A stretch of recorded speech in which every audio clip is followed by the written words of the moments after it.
warahmatullahi wabarakatuh. Selamat pagi anak-anak, apa kabarnya hari ini? Mudah-mudahan masih dalam keadaan sehat, semangat, dan baik ya. Baiklah, sebelum kita memulai pembelajaran pada pagi hari ini, sebaiknya kita berdoa terlebih dahulu menurut agama dan kepercayaan masing-masing. Ketua kelas silahkan disiapkan. Baiklah, di sini Ibu akan mengabsen kalian terlebih dahulu dan kalian akan mempersiapkan alat untuk pembelajaran pada pagi hari ini. Pandi hadir, Intan hadir, Azam hadir, Gisela hadir. Alhamdulillah untuk hari ini kelas ini hadir semua ya.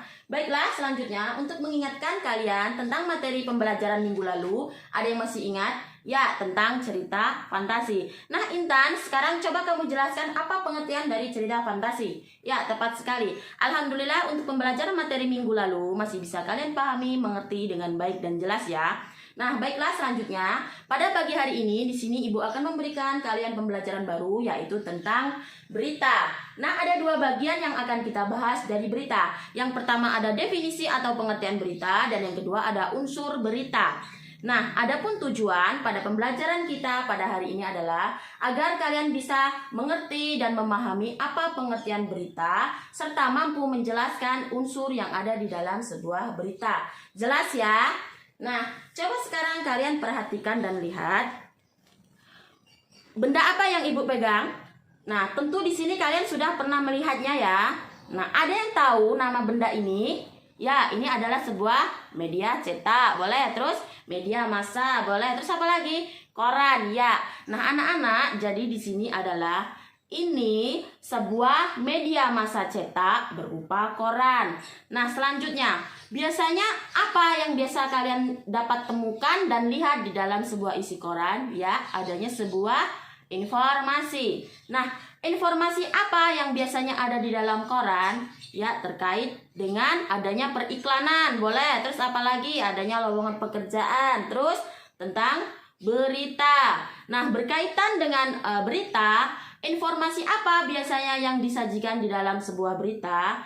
Ya, informasi yang terkait dengan peristiwa atau kejadian nyata yang ada di sekitar kita.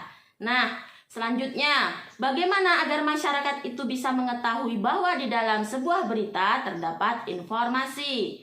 Ya, karena berita di dalam cara penyampaiannya menggunakan bahasa yang singkat, padat, dan jelas.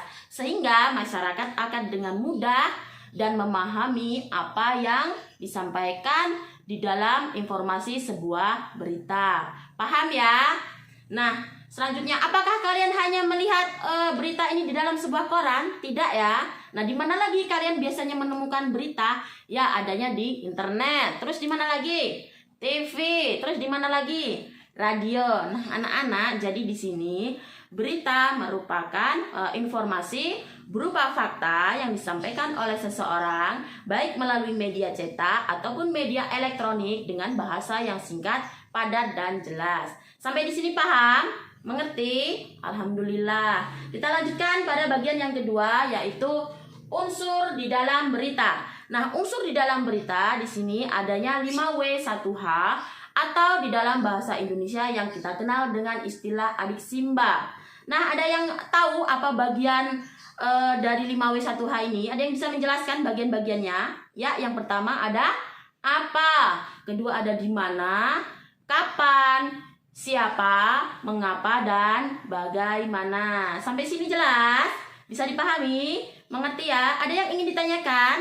Tidak? Nah, kalau tidak, maka coba kalian sekarang lihat LKS kalian halaman 58. Nah, tugas kalian untuk minggu depan adalah di situ disebutkan.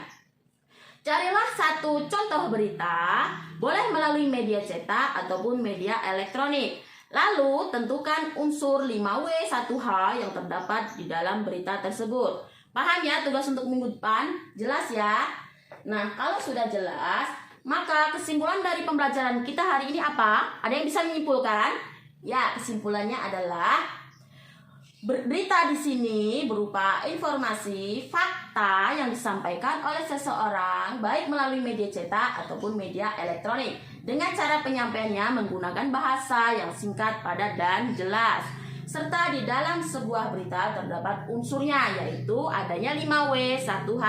Jelas ya? Sampai di sini bisa dipahami? Alhamdulillah. Jangan lupa untuk pembelajaran kita pada pagi hari ini di rumah agar dibuka dan diulang-ulang kembali biar lebih paham dan lebih mengerti. Nah, baiklah, sebelum kita mengakhiri pembelajaran pada pagi hari ini, sebaiknya kita berdoa terlebih dahulu. Ayo ketua kelas, silakan disiapkan. Baiklah, akhirnya Ibu akhiri, wabillahi taufiq wal hidayah. Wassalamualaikum warahmatullahi wabarakatuh.